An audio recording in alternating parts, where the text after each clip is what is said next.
Hello friends, જય શ્રી ગણેશ. બધાને સ્વાગત છે તમારું મારી ચેનલ ગુજરાતી કિચનમાં. તો આજે આપણે એવી super tasty, super healthy recipe બનાવશું કે જે તમને રોજ બનાવીને ખાવાનું મન થશે. પેટ ભરીને ખાવ અને સુગર, બીપી, કોલેસ્ટ્રોલ, લીવર, વજન બધામાં ખૂબ જ ફાયદાકારક છે. આ રેસીપી બનાવવી જેટલી સરળ છે એટલી જ ખાવામાં ટેસ્ટી બને છે અને સાથે ખૂબ જ હેલ્ધી પણ બને છે અને ડાયટવાળા પણ પેટ ભરીને ખાઈ શકે તેવી રેસીપી આજે આપણે બનાવવાના છીએ.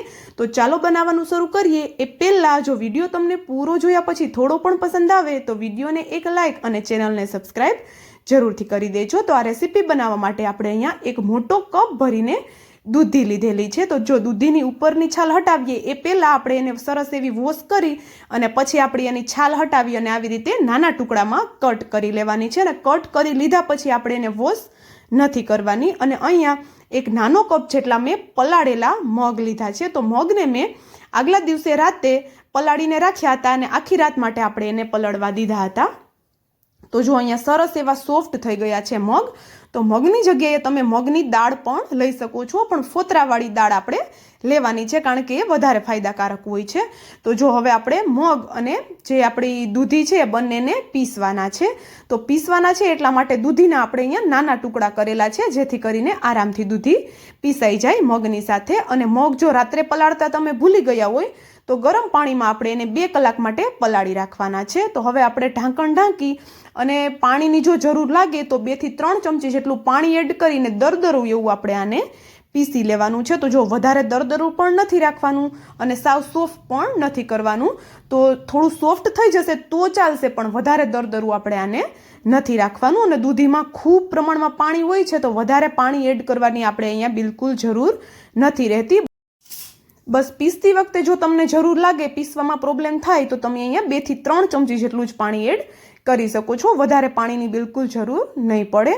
તો હવે આ બધું બેટર આપણે અહીંયા એક બાઉલમાં લઈ લીધું છે. અને જો હું તમને ફરી પાછું બતાવું છું કે જો અહીંયા એક મીડિયમ દરદરું એવું આપણે એને વાટીને તૈયાર કરેલું છે કે કોઈ વસ્તુના આખા ટુકડા ન દેખાવા જોઈએ એ રીતે આપણે આને વાટી લેવાનું છે. અને હવે આપણે આ રેસીપીને વધારે હેલ્ધી અને વધારે ટેસ્ટી બનાવવા માટે થોડા શાકભાજી લીધા છે. તો શાકભાજીમાં મેં થોડું ગાજર, ટમેટું અને ડુંગળી લીધી છે. જો ડુંગળી ન ખાતા હોય તો તમે સ્કીપ કરી શકો છો. તો જો આ શાકભાજી જે લીધા છે બધી વસ્તુ મેં 2 ચમચી જેટલી લીધેલી છે. એમાંથી આપણે થોડી થોડી અત્યારે એડ કરશું અને બાકીની થોડી થોડી બચાવી રાખશું. અહીંયા મરચું પણ લીધું છે જેને ઝીણું કટ કરીને, એ તો અત્યારે આપણે બધું જ એડ કરી દેવાનું છે. અને થોડા ધાણા પણ એડ કરી દઈએ છીએ, એને પણ થોડા બચાવી રાખીએ છીએ. તો આ બચાવેલા શાકભાજીનો ઉપયોગ આપણે આગળ કરવાના છીએ. તો એને સાઈડમાં રાખી દઈએ અને હવે આપણે આમાં અડધા લીંબુનો રસ એડ કરી દઈએ. તો જો લીંબુની જગ્યાએ તમે આમચૂર પાવડર પણ એડ કરી શકો છો, કારણ કે લીંબુ અથવા તો આમચૂર પાવડર એડ કરવાથી આ રેસીપીનો ટેસ્ટ એકદમ ચટપટો આવશે. તો આ રેસીપી જેટલી હેલ્ધી બને છે એટલી જ ખાવામાં ટેસ્ટી બને છે. તો જો અહીંયા હવે આપણે થોડા મસાલા કરીએ. મસાલા એકદમ ઓછા જ કરવાના છે, કોઈ જ વધારે મસાલા આપણે નથી કરવાના. બસ સ્વાદ પ્રમાણે મીઠું એડ કર્યું છે. અને ફ્રેશ વાટેલા મરી મેં અહીંયા 2 ચપટી જેટલા એટલે કે અડધી ચમચીથી ઓછા એડ કર્યા છે. અડધી ચમચી જેટલું આપણે અહીંયા જીરું એડ કરેલું છે. બાકીના આપણે વધારે કોઈ જ મસાલા એડ કરવાની જરૂર નથી રહેતી. તો ઘણાને થતું હશે કે ઓછા મસાલાથી અને હેલ્ધી વસ્તુ જે બનતી હોય છે એ ખાવામાં બિલકુલ ટેસ્ટી નથી હોતી. તો જે લોકોને એવું છે એ લોકો આ રેસીપી એકવાર ચોક્કસથી ટ્રાય કરી જોજો. જેટલી ખાવામાં ટેસ્ટી બને છે એટલી બાકીની રેસીપીઓ પણ તમે આની સામે ભૂલી જશો, એટલી બધી આ રેસીપી ખાવામાં ટેસ્ટી બને છે. તો જો બધું સરસ એવા મસાલા મિક્સ કરી દીધા છે, વધારે કોઈ જ વસ્તુ એડ કરવાની જરૂર નથી.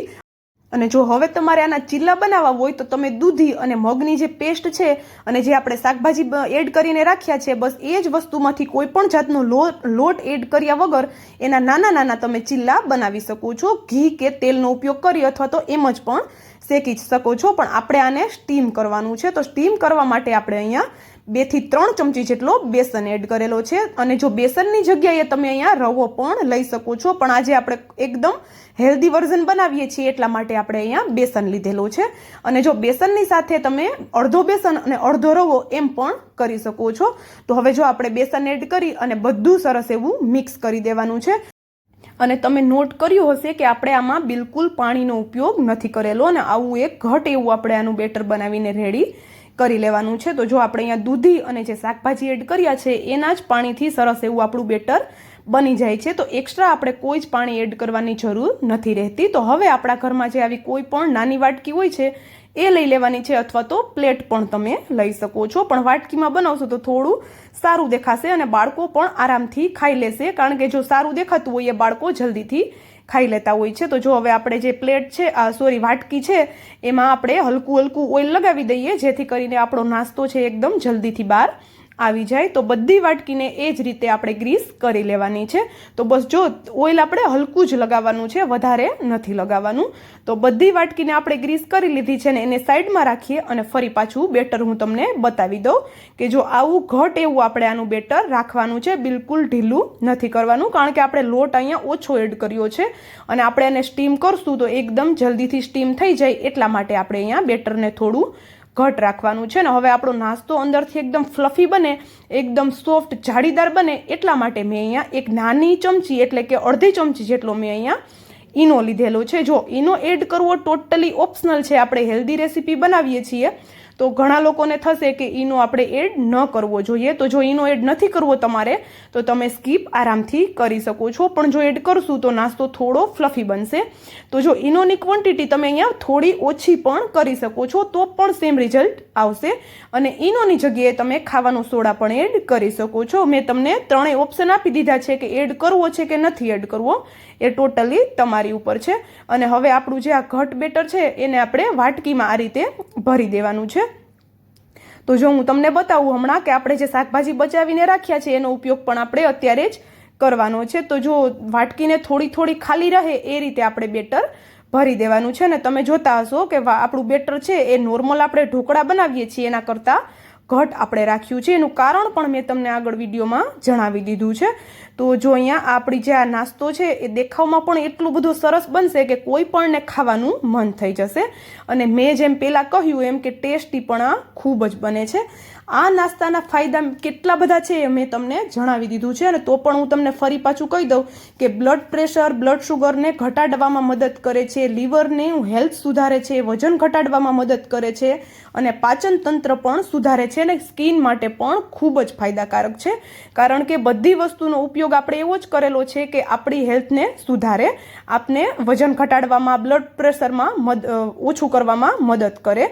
તો જો અહીંયા જે શાકભાજી આપણે સાઈડમાં રાખ્યા હતા એ આવી રીતે ઉપરથી આપણે એને ડેકોરેટ કરી દેવાની છે આપણી જે રેસીપી છે એને, જેથી કરીને દેખાવમાં પણ સરસ લાગશે, જ્યારે ખાવામાં આવશે ત્યારે પણ એ ખૂબ જ ટેસ્ટી લાગશે. તો જો બધા શાકભાજી એ જ રીતે આપણે ઉપર ગોઠવી દેવાના છે, હલકા હલકા હાથે ગોઠવવાના છે, આપણે એને પ્રેસ કરીને વધારે વજન આપવાની જરૂર નથી રહેતી. તો જે શાકભાજી બચાવ્યા હતા એ બધા જ હું આ રીતે ગોઠવી દઉં છું.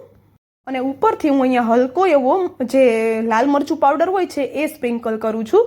તમે લાલ મરચું પાવડરની જગ્યાએ મરીનો પાવડર પણ આ રીતે સ્પ્રિંકલ કરશો, ખૂબ જ ટેસ્ટી લાગશે.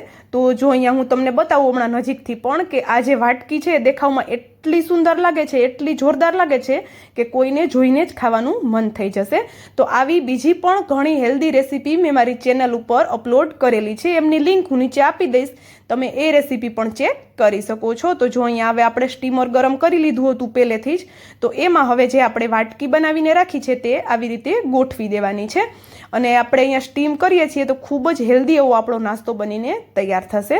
તો જો બધી વાટકી ગોઠવી દીધી છે અને આપણે હવે સ્ટીમરનું ઢાંકણ બંધ કરી દઈએ અને 10 મિનિટ જેવું આપણે એને સ્ટીમ કરી લેવાનું છે. 10 મિનિટ સુધી આપણે એને બિલકુલ ખોલીને વચ્ચે વચ્ચે ચેક નથી કરવાનું. એવું કરવાથી આપણો નાસ્તો પ્રોપર કૂક નહીં થાય. 10 મિનિટ પછી સ્ટીમરને એકદમ ગેસની ફ્લેમ બંધ કરી અને એકદમ ઠંડુ થવા દેવાનું છે. તો જો હું તમને ટચ કરીને પણ બતાવું છું કે સ્ટીમર એકદમ સરસ એવું ઠંડુ થઈ ગયું છે ને પછી આપણે આપણો જે નાસ્તો છે એ બહાર કાઢી લેવાનો છે. તો જોઈ શકો છો એકદમ સરસ એવો સ્ટીમ થઈ ગયો છે. આપણે એને ચપ્પુની મદદથી ચેક કરવાની પણ જરૂર નહીં રહે, કારણ કે 10 મિનિટમાં આ જે નાસ્તો છે એ સરસ એવો સ્ટીમ થઈ જાય છે.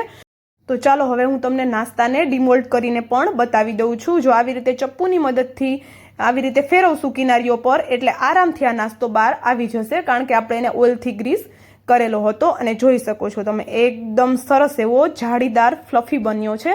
અને જે આ કણીઓ કણીઓ દેખાય છે એનું કારણ એ છે કે આપણે જે બેટર છે એને દરદરું પીસીને આપણે દરદરું પીસ્યું હતું, એના લીધે નાસ્તો એકદમ જોરદાર બનશે. તો જોઈ શકો છો તમે એકદમ સુપર બન્યો છે આપણો નાસ્તો. તો હવે આપણે બધો નાસ્તો એ જ રીતે બહાર કાઢી લીધો છે. અને જો આવી રીતે પણ તમે આને એન્જોય કરી શકો છો. ખૂબ જ ટેસ્ટી લાગે છે.